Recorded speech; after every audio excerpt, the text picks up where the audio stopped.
हाँ, तो कैसे हो मेरे प्यारे बच्चों। आशा करते हैं कि आप सभी बहुत अच्छे होंगे, बहुत खुश होंगे और इस बारिश के मौसम में बारिश के मज़े ले रहे होंगे। तो उसी मज़े को दुगना करते हुए आज हम पढ़ेंगे हमारे इतिहास का, 12वीं के इतिहास का पहले पार्ट का भाग 2, जिसको हमने अलग अलग भागों में बांट के सरल भाषा में समझ रहे हैं, कहानी के माध्यम से समझ रहे हैं। तो कौन सा पार्ट पढ़ रहे हैं हम? ईंटें, मनके और अस्थियां। कौन सा? ईंटें, मनके और अस्थियां। तो पहले भाग में हमने क्या पढ़ा, थोड़ा रिवाइज कर लेते हैं। क्या पढ़ा था कि हमने पढ़ा हमारे देश की गौरवशाली सभ्यता हड़प्पा के परिचय के बारे में, कि इसकी खुदाई कहाँ हुई, सबसे पहले इसकी जानकारी कैसे मिली, दयाराम साहनी जी, राखलदास बनर्जी के द्वारा। और पढ़ा वहाँ के नगर नियोजन के बारे में, वहाँ के सामाजिक जीवन के बारे में। और उसी कड़ी में आज हम पढ़ने वाले हैं वहाँ का व्यापार, परिवहन, मोहरे। मेसोपोटामिया से हमारे व्यापारिक संबंधों के प्रमाण क्या मिलते हैं, वहाँ पे उसका दाह संस्कार कैसे किया जाता था, व्यक्ति का अंतिम संस्कार की प्रक्रिया क्या थी। आज हम इस पाठ में उसके बारे में पढ़ेंगे। तो सबसे पहले जो वहाँ की सबसे प्रसिद्ध चीजें हैं, क्या है? हड़प्पा सभ्यता की सबसे प्रसिद्ध चीज क्या है? मोहर। क्या है? मोहरे। तो मोहरे क्या थी? मोहर का शाब्दिक अर्थ क्या है? आप लोगों को पता है मोहर क्या होती है? जैसे आप किसी चीज को ऑर्डर करते हैं, ऑनलाइन अपन ऑर्डर करते हैं, तो डिलीवरी लेने से पहले क्या करते हैं? उस पैकेजिंग की, उस पैकेट की सील चेक करते हैं। क्या करते हैं? सील चेक करते हैं। अगर हम गैस की टंकी भी लेते हैं तो क्या लिखा रहता है कि कृपया सील चेक करें, सील खुली हो तो ना ले। तो उसी प्रकार जब हड़प्पा सभ्यता इतनी विकसित थी, सुव्यवस्थित थी, तो जब एक जगह से दूसरी जगह माल पहुंचाना रहता था तो व्यापारी तो हर जगह जा नहीं सकता था, उनके कर्मचारी जाते थे, उनके नौकर वगैरह जाते थे, या उनके दूसरे कोई ट्रांसपोर्ट वाले जाते थे। तो वो क्या करते थे? अपना अपना माल बोरे में भरा, पैक किया और उसके ऊपर लगा देते थे अपनी सील, या यूं कहे थप्पा। क्या लगा देते थे? थप्पा। और जो सील यहाँ से लगी है, फिर वो माल दूसरी जगह पहुंच जाएगा तो वो सील चेक करता था कि जो इसके मुंह पे सील लगी हुई है, क्या लगी हुई है? सील लगी हुई, ये सील टूटी तो नहीं है। अगर सील सही सलामत है, मतलब माल जितना भेजा गया वही माल है, उतना ही निकलेगा, वही क्वालिटी है, बीच में कोई झोल झाल नहीं हुआ है। तो क्या है सबसे प्रसिद्ध वहां की? मोहरे। तो मोहरे कैसी रहती थी? मिट्टी की बनी हुई रहती थी और जिसमें अलग अलग जानवरों के चिन्ह रहते थे। तो क्या थी? अधिकांश मोहरे वर्गाकार थी। काय के आकार में थी? वर्ग के आकार में थी। काय की बनी थी? सेल खेड़ी की बनी हुई थी। काय की बनती थी? पत्थर की सेल खेड़ी मिट्टी की बनती थी। ये देखिए मोहर, ये बनी हुई है मोहर हड़प्पा सभ्यता की, ये। तो वहां पे सबसे प्रसिद्ध काय की मोहर है? एक सींग वाले बैल की, या यूं कहे यूनिकॉर्न, एक सींग वाला बैल, या बैल, हाथी, गेंडा, बाघ, बकरी, ऐसी मोहरें अलग अलग जानवरों की अलग अलग लिपि के साथ बनी रहती थी, जो आयताकार थी। कैसी थी? आयता, ये आयत के आकार में, और पीछे पकड़ने के लिए एक छोटा सा हल्का सा मिट्टी का भाग ऊपर उकेरा जाता है कि उसको पकड़ा जाए और सीले से लगाई जाए। और सबसे प्रसिद्ध मोहर कौन सी मिली है? तो मोहन जोदाड़ो से हमें सबसे प्रसिद्ध मोहर मिली, काय की? आदि शिव की, या आदि शिव की। ये देखिए, जिसमें एक व्यक्ति योग आसन की मुद्रा में बैठा है, सिर पे 3 सिंह। कितने सिंह? 3 सिंह। और चारों तरफ जानवर, शेर, बाघ, हाथी, सुअर बैठे हुए हैं। तो इससे क्या है कि पशुपतिनाथ, किनकी? पशुपतिनाथ की सील है। दूसरा वहां की क्या थी? लिपि महत्वपूर्ण है। क्या है? लिपि। लिपि मतलब लिखना। जैसे आज हम लिखते हैं तो क्या लिखते हैं? कौन सी? देवनागरी लिपि में लिखते हैं। हिंदी को कौन सी लिपि में लिखते हैं? देवनागरी लिपि। तो उसी प्रकार जब आज से 5326 साल पहले हड़प्पा सभ्यता के जो लोग लिखते थे वो कौन सी थी? चित्रात्मक लिपि थी, एक स्वतंत्र लिपि थी। ऐसे चित्रों के माध्यम से लिखते थे। ये देखिए, ये एक आदमी का चित्र बना हुआ है, ये घोड़े का बना हुआ है, ये मछली का बना हुआ है। मतलब चित्रों के माध्यम से समझाते थे। अब मछली बना दी तो हो सकता है कि आदमी मछली खाने की बात कर रहा हो, या मछली बेचने की बात कर रहा हो, या मछली लेने की बात कर रहा हो, चित्रों के माध्यम से समझा जाता था उस लिपि को। और हर लिपि का अलग अलग चित्र बना हुआ है। तो उस लिपि में अभी तक जो लिपि हमें मिली है, सारी लिपि पढ़ ली गई है, पर हड़प्पा की लिपि अभी तक भी पढ़ी नहीं गई है। तो हड़प्पा की लिपि से अगर पूछा जाए तो क्या हड़प्पा की लिपि को पढ़ लिया गया है, तो क्या कहेंगे कि आज तक कोई भी इतिहासकार हड़प्पा की लिपि को नहीं पढ़ पाया है। और लिपि कैसी थी? स्वतंत्र थी। कैसी? चित्रात्मक, चित्रों के माध्यम से थी।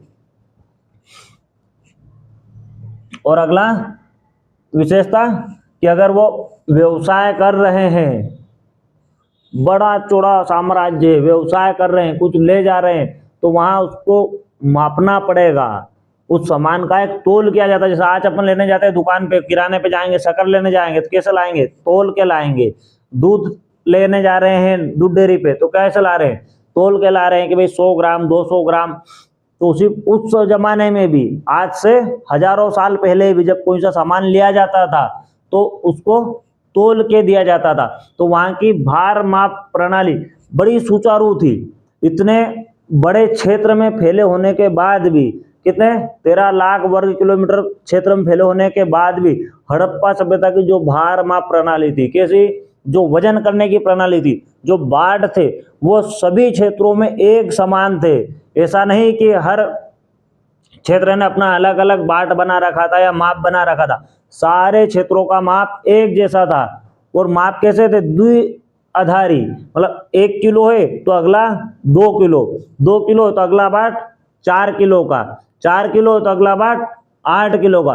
तो ऐसे हम हर तरह का वजन, हर तरह का माप हम आसानी से कर सकते हैं। जैसे मान लो 3 किलो तोलना है तो क्या करेंगे? एक बाट 1 किलो का रखा, एक बाट 2 किलो का रखा, दोनों मिला कितना हो गया? 3 किलो हो गया। तो भार माप प्रणाली क्या थी? व्यापार को सुचारू रूप से चलाने के लिए हड़प्पा वासियों ने मानवीकृत भार, मतलब मानव के द्वारा बनाया गया भार माप प्रणाली विकसित की थी। साथ में जैसे कोई सी चीज नापनी हो, मापने के लिए क्या कर रखा था? उनने स्केल बना रख दी। जैसे आज हम फीता है, स्केल है, मीटर है, सेंटीमीटर है, तो उस समय भी उन्होंने स्केल बना रखी थी, एक पैमाना बना रखा था। तो कहां से? काय का? हाथी दांत का। काय का पैमाना बना रखा था? ये देखिए, ये एक स्केल बनी हुई है।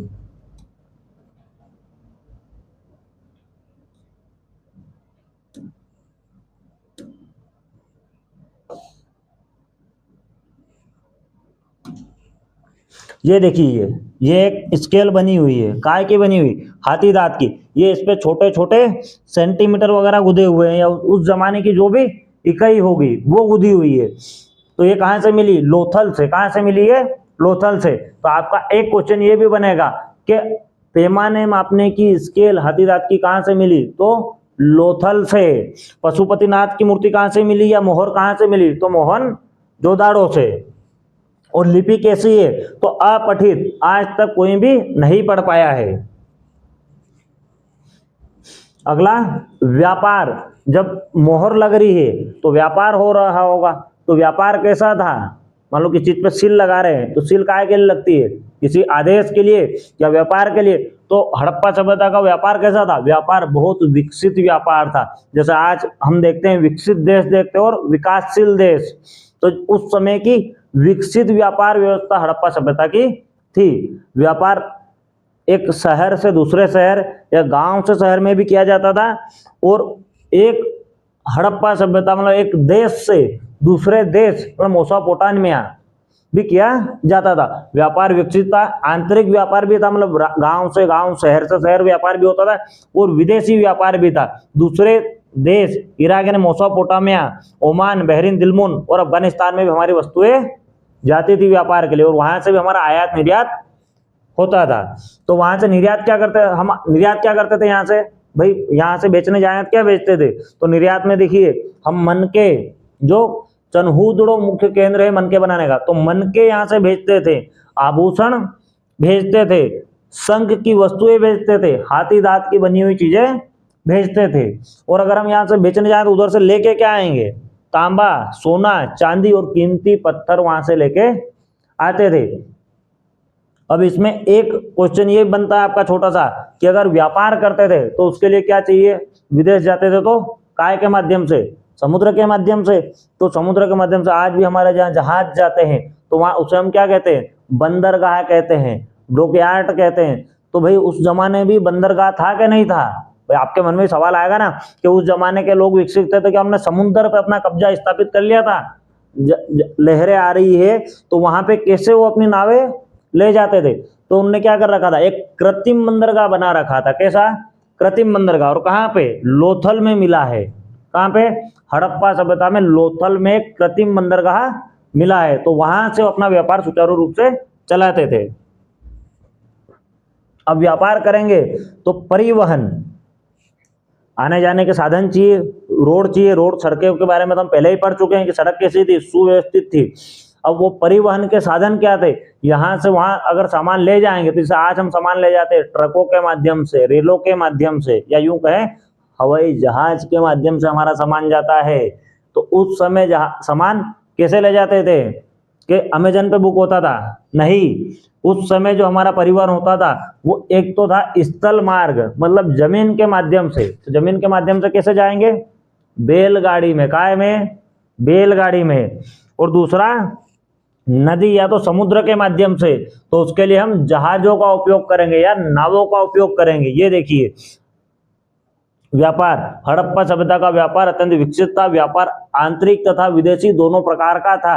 अगर हम अंदर से अंदर व्यापार करेंगे तो हम या तो काय का उपयोग करेंगे? बैलगाड़ी होगा। काय का?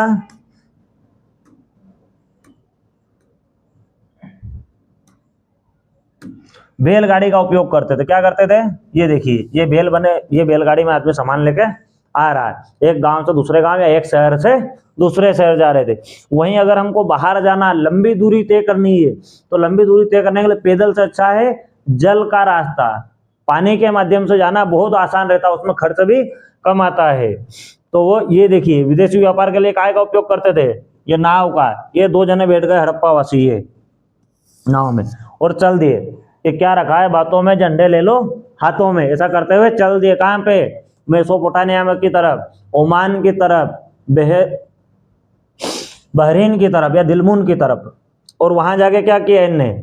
व्यापार किया। यहां से सामान लेके बेचा और वहां से सामान खरीद के लेके आए। ये देखिए ये। अब आप सवाल ये होता है कि भाई बैलगाड़ी का उपयोग होता था, इसका क्या सबूत है?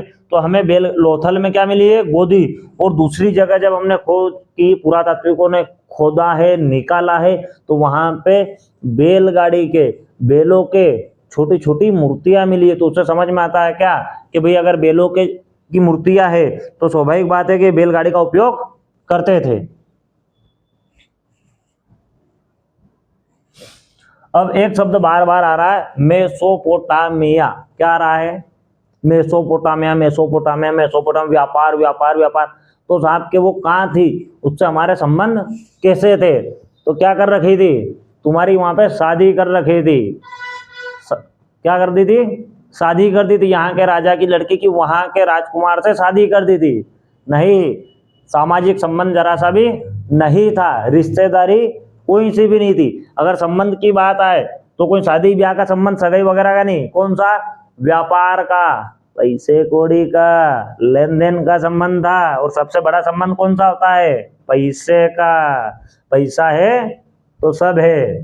तो क्या संबंध था हमारा वहां पे?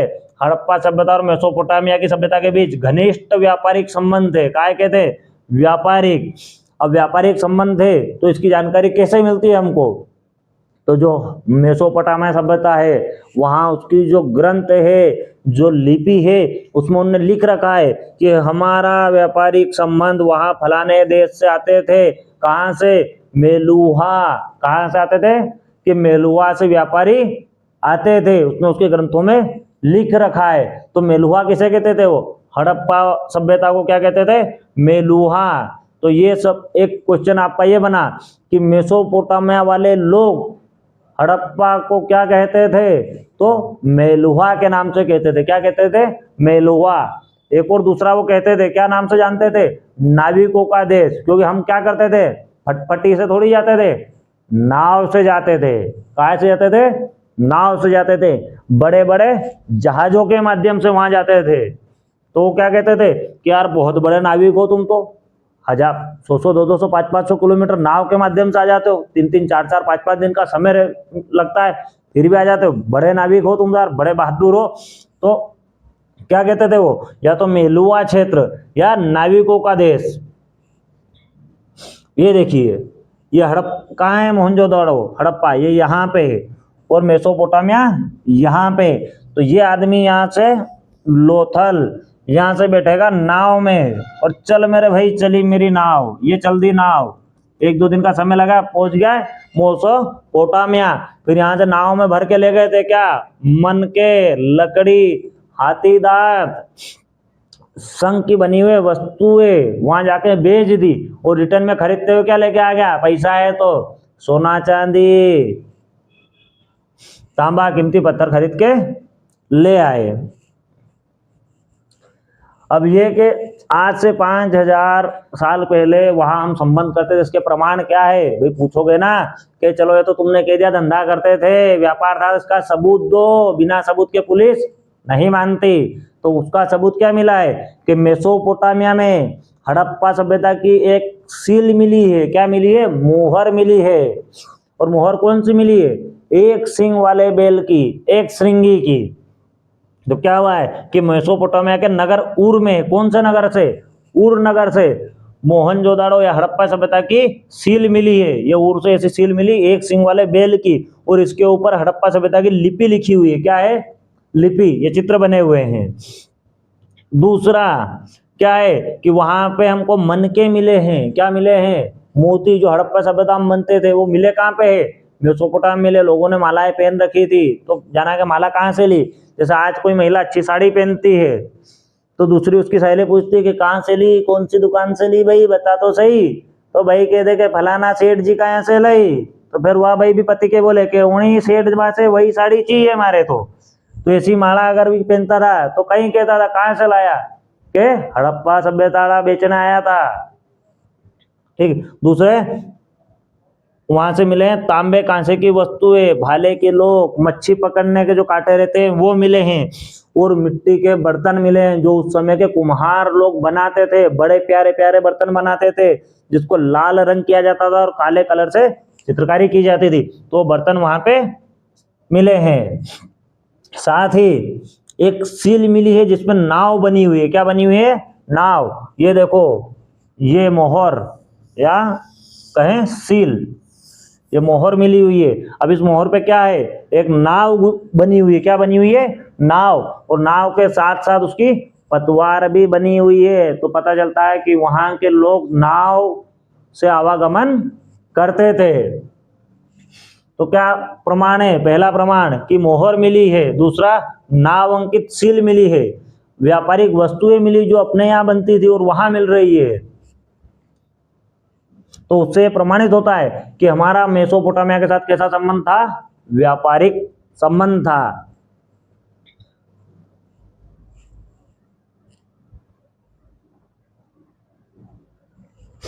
अब जो हड़प्पा सभ्यता के लोग थे, इनका सामाजिक जीवन कैसा था भाई, ये लोग रहते कैसे थे, हंसते थे कि नहीं हंसते थे, कोई मनोरंजन का साधन इनके पास था कि नहीं था, पहनते क्या थे, आभूषण क्या थे, कपड़े क्या थे। तो हड़प्पा सभ्यता का लोग सामाजिक शहरी जीवन था। कैसा था, शहरी, नगरी सभ्यता है मतलब नगरी जीवन था।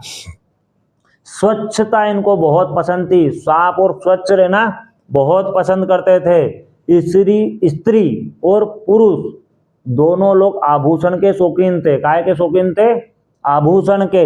इनको माला पहनने, मोतियों की माला पहनने, या यूं कहे जो गरीब वर्ग है वो मिट्टी के पत्थर के मनकों की माला पहनने के, कड़े पहनने के बहुत शौकीन थे।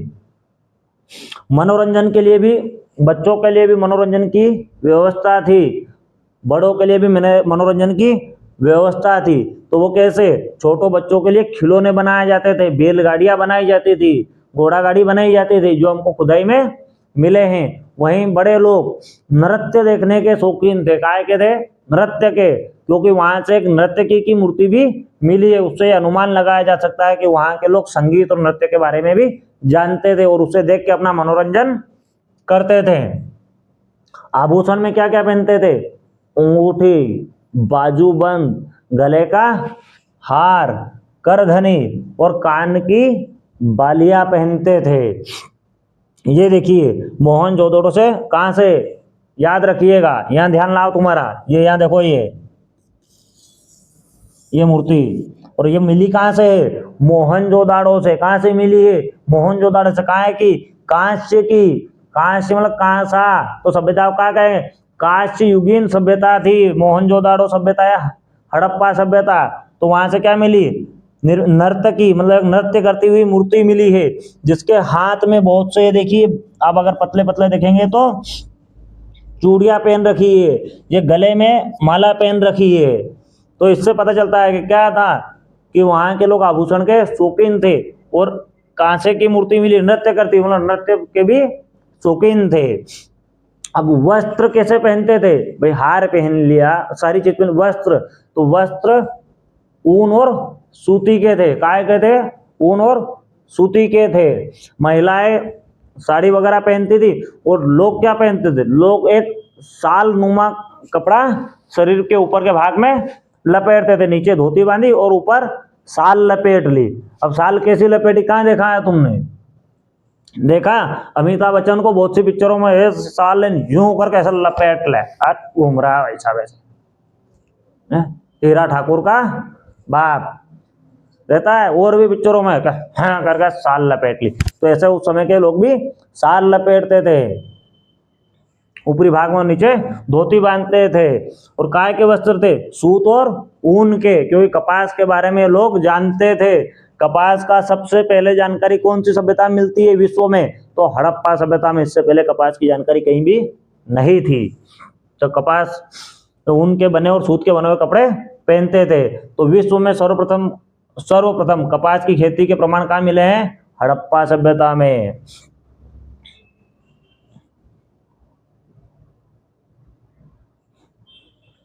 कि साहब बड़े अच्छे लोग थे, बहुत अच्छा पहनते थे, भगवान को मानते थे कि नहीं मानते थे? भाई एक एंगल धार्मिक भी तो आएगा, आएगा कि नहीं आएगा? तो वो भगवान को मानते थे या नहीं मानते थे, इसका अभी कोई प्रमाण नहीं मिला है। क्यों? क्योंकि हड़प्पा सभ्यता में एक भी मंदिर नहीं मिला है। क्या नहीं मिला है? मंदिर नहीं मिला था। पर वो पूजते जरूर थे, वो लोग बहुत धार्मिक थे, और अंधविश्वास में भी थोड़ा थोड़ा भरोसा करते थे। अब कैसे, क्या मानेंगे कि भाई कैसे थे वो करते थे, किसकी पूजा करते थे? अगर भगवान नहीं थे तो, राम जी नहीं थे, कृष्ण जी नहीं थे, तो किसकी पूजा करते थे? वो प्रकृति की पूजा करते थे, वो पेड़ पौधों को पूजते थे, वो गाय की पूजा करते थे, वो मात्र पूजा करते थे, वो प्रकृति या उर्वरता की पूजा भी करते थे। अब वो क्या है कि देखिए प्रकृति की पूजा करते हैं। अब प्रकृति में कौन से पेड़ की? पीपल के पेड़ की, क्योंकि पीपल के पेड़ पे क्या है? चुड़ैल है, और वो 24 घंटे ऑक्सीजन देती है। मतलब पीपल का पेड़ 24 घंटे ऑक्सीजन देता है, इस वजह से उसकी पूजा की जाती है। बाकी दूसरे बेल की, सांड की, हाथी की और बाघ की पूजा भी की जाती थी। साथ में मात्र देवी की मूर्तियां मिली, मतलब जो अधिकतर मूर्तियां मिली वो कैसी है? देवी के रूप में है, एक महिला के रूप में देवी के। तो मात्र देवी मतलब जैसे आज हम कहते हैं यत नारिया पूजनते तत्र रमनते देवता, मतलब जहां नारी की पूजा होती वहां देवता वास करते हैं। तो उस समय के लोग भी क्या करते थे? नारियों की पूजा करते हैं, अलग अलग नारियों की मूर्तियां मिली है।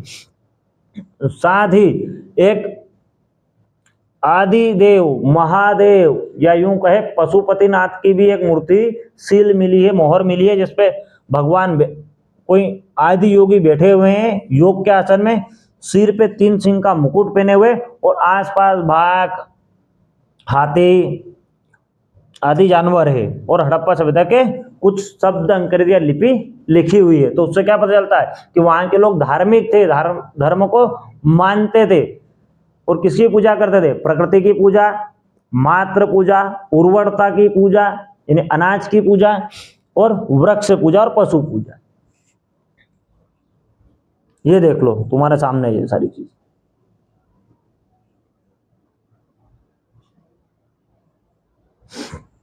अब सबसे प्रसिद्ध मुहूर्त जैसे मैंने आपको पहले ही बताई, कौन कौन सी थी? एक तो एक संगी बेल की जो कहां से मिली, मेसोपोटामिया से, दूसरी पशुपति मोहर, कौन सी, पशुपति। तो मोहनजोदाड़ो से पशुपति की मोहर प्राप्त हुई है, जिसपे अब उस मोहर में क्या क्या है उसको अलग से क्यों देख रहे हैं हम, क्योंकि वो एक धर्म को, एक व्यक्ति विशेष को दिखाती है कि लोग कितने धार्मिक थे और कितने उन्नत थे।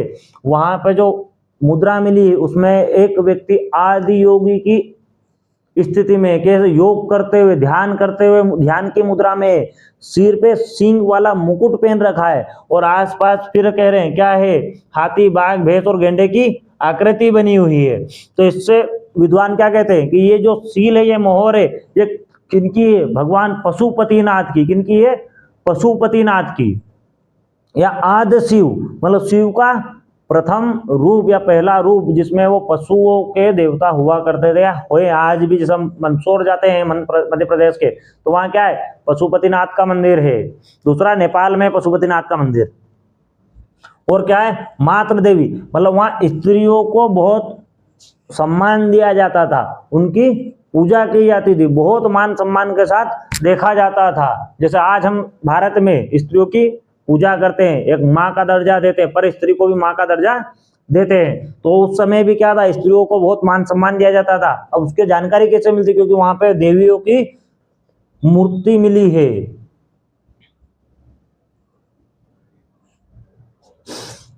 अब भाई सारी चीज हमने पढ़ी, अब हम पाठ के अंतिम छोर की तरफ चल रहे हैं।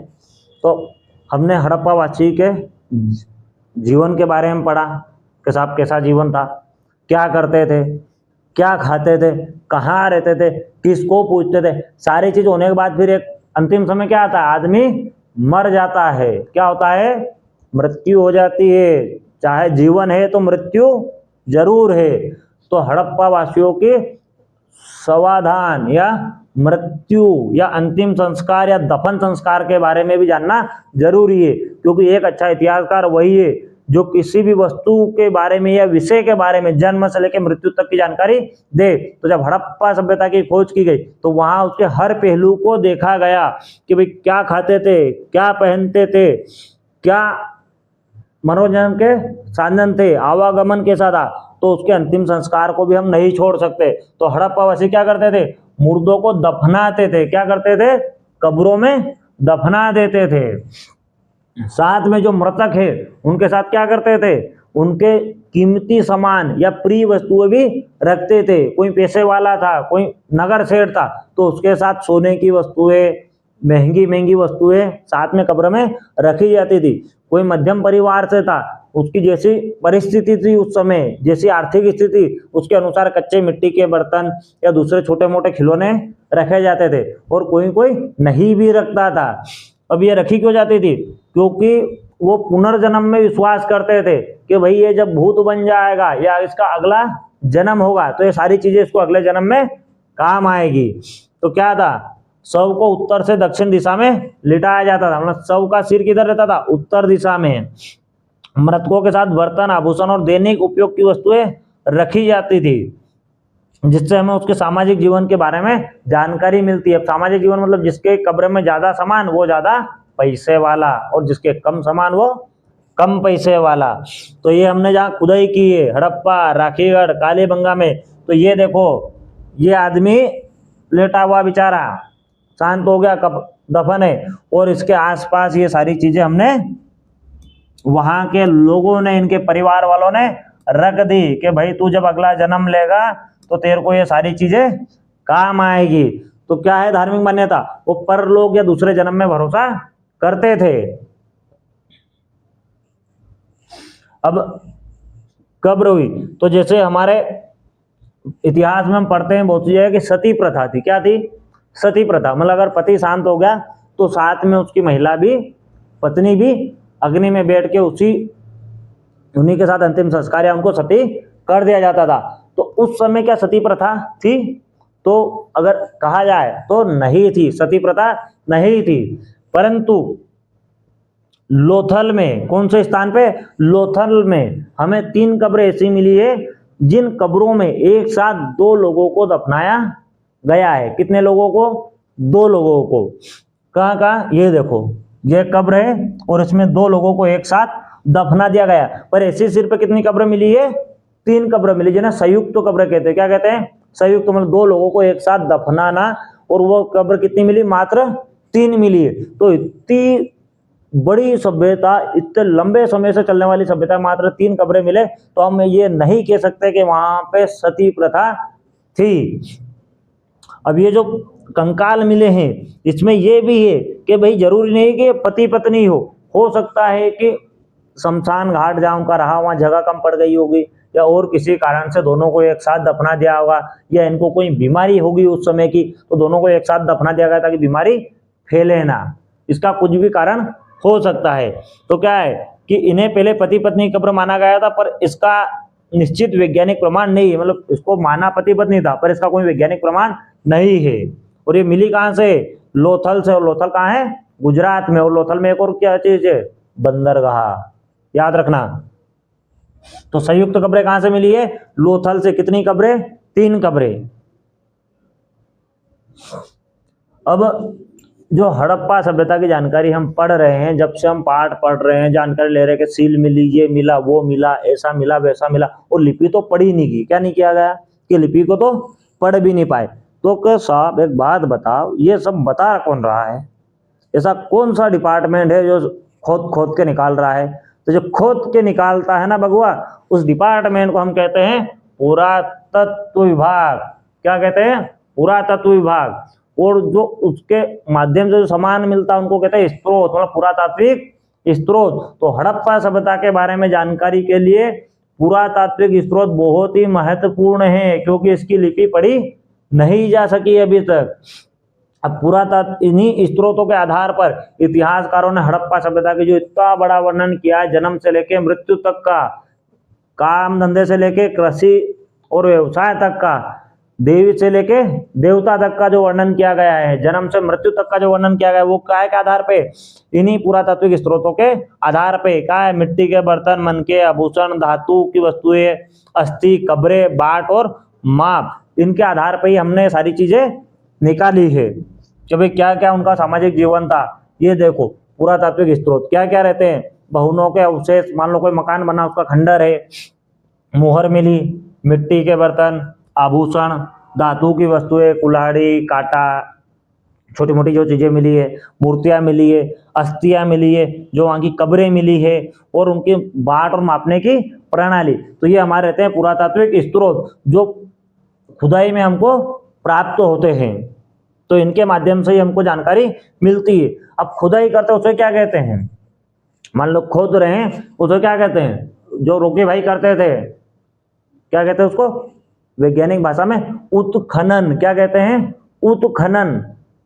उत्खनन का मतलब एक सुव्यवस्थित वैज्ञानिक पद्धति से जमीन के अंदर खुदाई करना और हर मिलने वाली चीज का निरीक्षण करना। क्या करना? निरीक्षण करना, उसकी जांच करना। तो पुरातात्विक जमीन की विभिन्न परतों की वैज्ञानिक खुदाई करके प्राचीन अवशेषों का अध्ययन करते हैं। क्या करते हैं? अध्ययन, मतलब उसकी जांच करते हैं, हर एक पहलू को देखते हैं। इसे उत्खनन कहा जाता है। खुदाई वैज्ञानिक पद्धति से की जाती है, परत दर परत की जाती है, मतलब माप दिया जाता है कि भाई ये अलग तरह की मिट्टी आ रही है, एक परत अलग, फिर 2 सेंटीमीटर या 5 सेंटीमीटर या तो 1 फीट के अंदर अलग परत, उसकी परीक्षण अलग, फिर और गहरे गए तो उसका परीक्षण अलग। ऐसा नहीं कि 50 फीट खोदना, पहले 50 फीट खोदा और डायरेक्ट नीचे जाके ही परीक्षण किया। 1 से लेके 50 फीट तक हर परत का परीक्षण किया जाता है। अब जो परीक्षण करते हैं और जो खुदाई करते हैं, तो उसमें जो वस्तु मिलती है, क्या मिलती है? वस्तुएं। तो उसको हम क्या कहते हैं? पूरा वस्तुएं। तो ये देखो उत्खनन, ये यहाँ खोद रहे हैं, ये वैज्ञानिक खोद रहे हैं मजदूरों के साथ मिलके, ये खोदा यहाँ पे, ये परीक्षण कर रहे हैं, तो इसको क्या कहते हैं? उत्खनन। क्या कहते हैं? उत्खनन। और हमारे जो महत्वपूर्ण प्रमुख पुरातात्विक थे प्रारंभिक, वो कौन कौन से थे? दयाराम साहनी, हड़प्पा सभ्यता की खोज 1921, राखलदास बनर्जी, मोहनजोदाड़ो 1922, जॉन मार्सन, जिनने सभ्यता को विश्व पटल पे रखा। इन दोनों से पूछने के बाद कि बोलो रखा साका जान दे, तो इन्होंने बोला कि बढ़ा दो साहब, धमाका फोड़ दो, हिला दो दुनिया को। तो इनने हिला के रख दिया कि भारत बहुत उन्नत था। और वैज्ञानिक पद्धति, मतलब दर प्रतिदर खोदने का प्रारंभ किसने किया? तो व्हीलर भाई साहब ने किया। इनने बोला कि नहीं ऐसे नहीं खोदेंगे, वैज्ञानिक पद्धति से खोदेंगे, हर एक परत को देखेंगे कहाँ क्या छुपा हुआ है, कहाँ से क्या मिलेगा, और जो मिलता है उसे कहते हैं पूरा वस्तु है। क्या कहते हैं? पूरा वस्तु, मतलब जो खोदने पे निकल के आता है। मिलता है तो क्या मिली है? मोहर, मिट्टी के बर्तन, कांस्य की नर्तकी, पशुपतिनाथ की मोहर, आभूषण, तांबे कांसे के उपकरण और खिलौने, बैलगाड़ियां मिली है। तो ये क्या होते हैं? इनको पूरा वस्तुएं कहते हैं।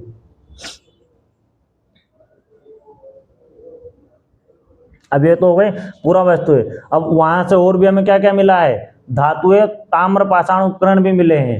मतलब जो धातु से बने थे, मिट्टी से बने या पत्थर से बने, तो पूरा वस्तुएं हो गई क्योंकि वो बनाई गई थी। और अगर कुछ पत्थर का मिलेगा या किसी लोहे का, तांबे का मिलेगा तो उसको पाषाण कहें। पाषाण मतलब पत्थर, और धातु मतलब लोहा, सोना, चांदी, ये क्या होती है?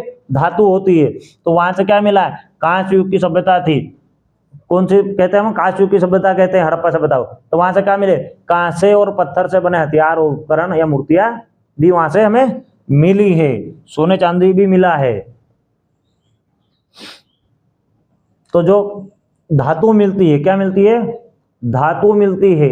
पत्थर मिला है तो क्या मिला? कुल्हाड़ी, चाकू, भाले, सुई, छेनी, आरी, मछली पकड़ने के कांटे, और तांबा, कांसा, सोना, चांदी आदि ये धातु मिली। अब इन धातुओं से क्या होगा? अभी मिली है तो इनसे हम वहां के कृषि को, सामाजिक जीवन को और उनके खान पान की जानकारी ले सकते हैं कि भाई कैसा जीवन था।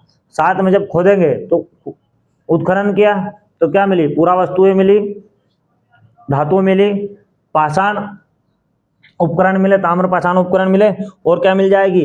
हड्डियां। क्या मिलेगी? अस्थियां। क्या मिलेगी? भाई ये तो उपकरण मिले, धातु मिली, खोदा तो, मिट्टी के बर्तन मिले, मोहरें मिली, और साथ में क्या मिलेगी? वहां लोग थे, उनको दफन किया जाता था तो उनकी अस्थियां मिलेगी। क्या मिलेगी? अस्थियां मिलेगी, जिनसे हम जान पाएंगे कि ये जो अस्थियां है, अगर ये यहाँ मिल रही है तो लोग इनका क्या करते थे? तो क्या करते थे? कब्रों से प्राप्त हुई इससे स्वास्थ्य, आयु, दफन संस्कारों की जानकारी मिलती है। आदमी स्वस्थ था, हट्टा कट्टा था, कैसा था, कैसे मरा। तो ये देखो, ये खोदने पे आदमी मिल गया, ये आसपास बर्तन मिले, तो क्या समझ में आया कि भाई इसके घर गरीब परिवार या मध्यम परिवार का था, इसलिए इन्हें मिट्टी के बर्तन रखे हैं। अगर यहाँ पे हीरे मोती मिलते, मनके मिलते, मालाएं मिलती है कि पैसे वाला मरा था। दूसरा, सुअर कोटा, सुअर कोटड़ा से घोड़े की अस्थियां मिली। मतलब ये लोग घोड़े के बारे में भी जानते थे, घोड़े का ही पालन पोषण करते थे। पर इसकी अस्थियां कहाँ से मिली है ये पूछा जाएगा एग्जाम में तुमसे अलग से। जितने नंबर का आएगा ना उससे एक नंबर ज्यादा अलग से आएगा कि बताओ कि घोड़े की अस्थियां कहाँ से प्राप्त हुई। तो याद रखना, सूर कोटड़ा नामक जगह से। कहाँ से? सूर कोटड़ा से क्या मिली है? घोड़े की अस्थियां मिली। और काय की अस्थियां मिली? गाय, बैल, भैंस, भेड़, बकरी, ऊंट और हाथी के अस्थियां भी हमें मिली है। उससे क्या पता चलता है कि ये इन जानवरों को पालते थे या तो शिकार करते थे।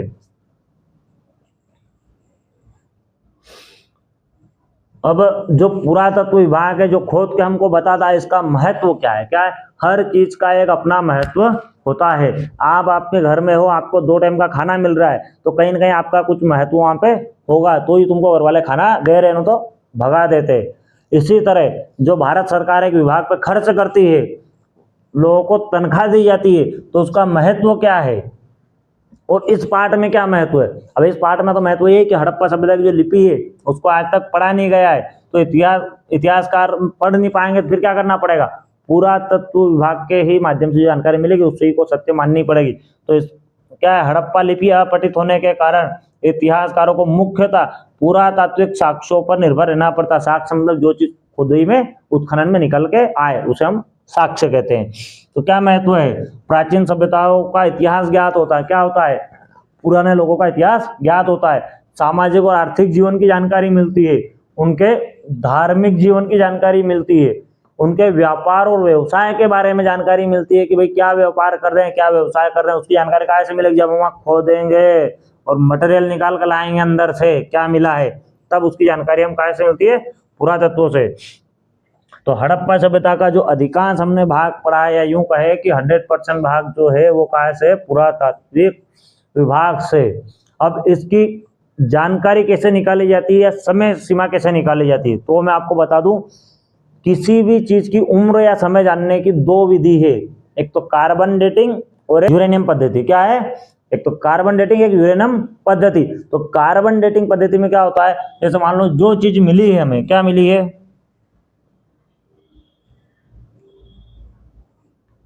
ये मिला हमको, क्या मिली, हड्डियां मिली, क्या मिली है, अस्थियां मिली। तो अस्थियों में क्या होता है, कार्बन होता है। पेड़ पौधे मिले, उनमें कार्बन होता है। तो जिन भी चीजों में कार्बन होता है तो उनकी कार्बन डेटिंग की जाती है, जिससे हम उनकी एक अनुमानित समय निकाल सकते हैं, निश्चित समय निकाल सकते हैं कि भाई ये जो हड्डी मिली है या ये जो पेड़ पौधा मिला है हमें, ये कितने साल पुराना है। तो जिसमें भी कार्बन मौजूद रहता है, जो कोयला हुआ, लकड़ी हुई, अपने पेट्रोलियम वगैरह, जिसमें कार्बन मौजूद है, उसकी उम्र निकालने के लिए कौन सी डेटिंग की जाती है, कार्बन डेटिंग। और अगर पत्थर है तो यूरेनियम। मान लो कोई पत्थर वगैरह, तो उसकी डेटिंग कहाँ से निकालेंगे, चट्टान या पत्थर, ये जो पत्थर से बनी हुई मूर्ति कितनी पुरानी, तो उसकी यूरेनियम डेटिंग के माध्यम से हम निकालेंगे। तो आज के पार्ट में हमने क्या पढ़ा, पहले पार्ट में हमने क्या पढ़ा था, पहले भाग में हड़प्पा सभ्यता का परिचय, वहां का सामाजिक जीवन, नगर नियोजन, विशाल स्नानागार के बारे में। और आज हमने क्या पढ़ा है, क्या महत्वपूर्ण है, व्यापार, परिवहन, बाट, ताकड़ी, तराजू, लिपि और सील के बारे में। जो कहाँ लगती थी, सालार मूवी में जो लगी हुई है सील खानसार की, वो वाली सील के बारे में पढ़ा। फिर सामाजिक जीवन, उनका रहन सहन, पहनते कैसा था, पहनावा क्या था, और क्या क्या पुरातात्विक वस्तुएं होती है, उत्खनन किसे कहते हैं, ये सारी चीजें हमने आज के पाठ में पढ़ी है। ठीक है, तो अब हम इसके अंतिम भाग में ईंटे, मनके तथा अस्थियां अंतिम भाग में पढ़ेंगे। क्या पढ़ेंगे कि साहब अगर ये इतना सुनियोजित था तो यहाँ का राजा कौन था, सेनापति कौन था। और दूसरा क्या पढ़ेंगे कि अगर ये इतनी सुनियोजित थी तो अब कहाँ गई, खत्म कैसे हो गई, पतन कैसे हुआ। तो हम पढ़ेंगे अगले भाग में, एक तो शासन व्यवस्था और दूसरा इसके पतन के कारण। और इसी के साथ हो जाएगा हमारे इतिहास के पहले पाठ ईंटे, मनके, अस्थियां का इति सिद्धम।